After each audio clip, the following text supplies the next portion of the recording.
and happy Hump Day. So my name's Alex Abbott. I'm the founder of Sapiro, and there's a few other things that I do that helps sales, marketing, and customer success folks doors effectively, and that's essentially what this podcast is about: helping others walk digital corridors effectively. Now we do have a nice topic to kick things off this morning. It's a post from Chris Walker, which I'll be sharing in a minute. But before I do, Jordan, do you want to introduce yourself? Yeah, certainly. And thank you for having me. So I'm Jordan Abbott. If you couldn't tell, I am Alex's son. I don't know whether that's a blessing or a curse. But I spent some time working at Sapiro, sort of growing it from those early days. Had a great time, and now I work at Vidyard as well as acting as an ambassador for the Emerging Professionals Network, which is a subset of the Institute of Sales Professionals to help equip young sales people to actually build a solid and fulfilling career in this wonderful profession that we know as sales. Wow, welcome. And this is our first, so please forgive us if you are watching and listening, and something isn't quite working. That's because we're novices at this. This is the first time I've hosted one of these, and I've got all of these controls at my fingertips that I'm still getting used to. But anyway, let's kick things off with this very interesting post from Chris Walker recently. So this is something he posted 5 days ago, and Chris Walker talks about the fact that more than 66% of sales reps are expected to miss their quota this year. Some estimates expect this number to be more than 80% of sales reps that actually miss their quota. And he talks about the traditional demand generation system no longer working how it once did, and the this notion of MQLs and SQLs and the traditional sales funnel no longer working. Now, I have to say, when Rob Durant brought this to my attention, this post, and I read it, I thought, wow, okay, other people are now getting it. We've been saying this for 2 years, and is it possible that the traditional sales funnel is becoming obsolete, is now broken? Yeah, it's a really good point, and that sort of time frame, 2 years. There's the research by Winning by Design, right, that showed that close rates have dropped by 42% in that time period. So whether it's been a long time coming, or just going back to Chris's post, I think the thing that really jumped out to me, and I think it was right at the bottom, it was the conversion rate from MQL to customer being at 0.01%, I believe it was. Wow. It's a little bit small for me to have a look at. But yeah, it's mind blowing, right? There it is. The average conversion rate from MQL to customer is 0.1%. 1 out of every 1,000. Yeah, it doesn't surprise me. No. It reminds me of The Big Short that Tim recommended, right? And I've got a clip ready, but it does it contains some fruitful or colourful language, so I won't show it. But it's the scene where they're explaining what a CDO is, which is a collateralized debt obligation. And the idea that when it was created, it was, very pure. It was to help mitigate risk and be a solid investment for people. That was when it was first created. So really pure, great idea. And as time's gone on, in order for the banks and brokers to to generate more profits, they started adding more risky mortgages to those bonds. And there's a scene where they've got a Jenga tower with AAA mortgages, the great leads, let's say, just relating to the world of go to market, and that's all built upon some more risky, more crappy leads at the bottom. And it reminds me of the modern sales funnel. It feels like we're just throwing spaghetti at a wall, hoping it sticks at the minute to hit our numbers. Everyone's in the same boat. We're all struggling, but quotas aren't adjusting in alignment with the struggles, or it doesn't feel like it is. So we're inflating what we've got in order to make things appear all fine and dandy when really they're not. Yeah, and it reminds me of something that I was asked to do as a sales and marketing leader 5 years ago, five years ago or more, which is you need to get more from less. The budget's declining, and so I want you to spend what little budget you have in order to get more leads and create more revenue. And that was 5 years ago, and look at what's now happening today. I feel like we're reaching this inflection point where leadership have been saying to salespeople and customer success and marketing teams, you need to get more from less. And we're now reaching this inflection point where these traditional approaches no longer work. But buyers are telling us that they don't like cold calls. They're not answering their phone like they once did. They don't like receiving this incessant amount of emails. And we're as businesses trying to do more and more things creatively to capture the MQL. And now we're in this position where a business needs 1,000 MQLs in order to convert one sale. So, I don't know how else to say it. The traditional funnel is broken. Yeah. I do feel a little bit like, Noah building an ark when I talk about that and the solution, but we're not necessarily talking about the solution today. I think we're debating kind of the situation that we're in.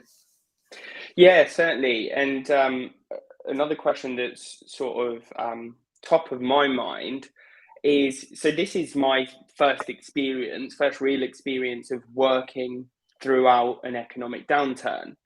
And I'm sure there's plenty of other people that are in a similar boat to me. This is uncharted territory. I know that you have worked through the crash of 2008, and it's something we've never really spoken about. So I'd love to pick your brain. What kept you sane throughout that period? What was the North Star? I know you're a huge fan of the Challenger cell, which is born out of that tragedy. But I'd love to hear your thoughts. I think what we have to say now, what I have to say now is that what we're experiencing is like nothing anyone has ever experienced before. So, I think if I look at me and my journey in B2B sales that started in the year 2000, it took me 6-7 years before I learned how to sell effectively. It took me that long before I created my own system where I knew that I could generate enough pipeline to ensure that I would close enough deals to hit sort of 300% of my target. And that I think one thing I put down to that was my the focus that I used to put on prospecting and building those relationships as a sales rep. So I always felt accountable for doing my own prospecting or helping those around me to do it. So when we had the financial crash in 2008, or when my team managing Turkey was experiencing a military coup, and there were quite literally tanks on the Bosphorus Bridge. I think one of our customers' offices were missiled when I was running a team in the Middle East, and we had the oil crisis, which affects Saudi Arabia and the UAE and Oman region very badly. Buyer confidence dropped. Whatever it was, I could always rely on running a little bit faster, trusting in the process of prospecting to ensure there was enough quality pipeline to ensure that we hit our number. So aim for 200%, and whatever happens, we'll still hit 100% of our target. But today it's different. Today it's different for businesses because there's been a fundamental change in buyer behavior that has been happening for the last 15 years. But we sort of hit this inflection point where it doesn't matter what people do, what salespeople do, if they're following the old method, leading with insight, thinking about a buyer as the, sitting in that 5% of their territory that's in market to buy. The buyer is now zoned out of all of that noise, whether it's marketing, sales, or customer success, and they don't trust salespeople. When I say salespeople, I'm talking sales, customer success, marketing, vendors approaching them. They don't trust them anymore. So it's becoming harder and harder to build that connection, that intellectual connection. And I think the only way to do that now is to go back to what we used to do many years ago, rely on relationships. I think unless businesses are empowering their own people to develop relationships at scale and stop selling, they're going to be in a very sorry position in the next few years. Yeah, agreed. There's a great comment from Andrew. Cost and overheads are rising. Companies budgets are being cut to a shoestring. Sorry. Is there a panic mode from leadership teams to ensure profitability and dividends are being paid to shareholders rather than actually building the company? It's a great question. Yeah. Wow. We've only got 2 minutes left. We could have a show just on that question alone. Thank you, Andrew. I think we've got next week's topic, right? Yeah. Okay, so Andrew, thank you for that brilliant question. Let's make a note of that, and we'll talk about that next week. We're keen to keep these shows to 15 minutes, so they're sort of bite-sized and easily digestible for the audience. But feedback is welcome. If you think they should be longer, let us know. But I've got some thoughts about that, and I'm sure Jordan has. But we'll give that a bit more thought, and then address that next week. Yeah, indeed. I think that needs the time and the space to breathe and grow.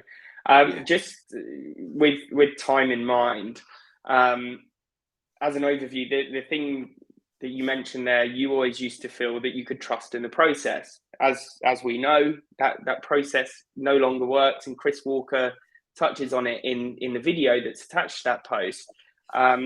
Linking the exponential growth in outsourced sales dev businesses, because businesses don't know necessarily how to fix the problem internally, so they're looking outwards. But is that just adding to the problem? I think I think it is, because a lot of businesses are still looking for the silver bullet, as opposed to really diagnosing the problem and looking inward at what can be done. Yeah. And they'd rather throw some money at it in the hope that there is a silver bullet out there that can solve their problem, rather than really fully diagnosing the problem. And I think we're getting to that point now where so many more people are talking about this topic. The sales funnel is beginning to crumble, the traditional sales funnel, I mean. Not talking about an operating model and the bow tie, if people are familiar with the bow tie. But you know, as more and more people are talking about this, credible people are talking about this, I think it's gaining some traction. People are starting to think, oh, maybe there is something in there in this. You know, Alex isn't mad. And I think only then, when we take the time to fully diagnose what the problem is, can businesses come up with the right solution for them. Yeah, agreed. Okay, well, we are at time. What I am going to do is I'll create a room where I'll house this video, and I'll also put some links to that Big Short clip, the original Chris Walker post, and we can basically just chuck any supporting info or insight into that, and then share it from there. Great idea. Great idea. Cool. All right. Thank you for joining us all. And Jordan, thank you. Andrew, great comments. Megan, Jackie, Tristan. Sorry if I've missed anyone. Have a great rest of week and happy hump day. Indeed. Thanks.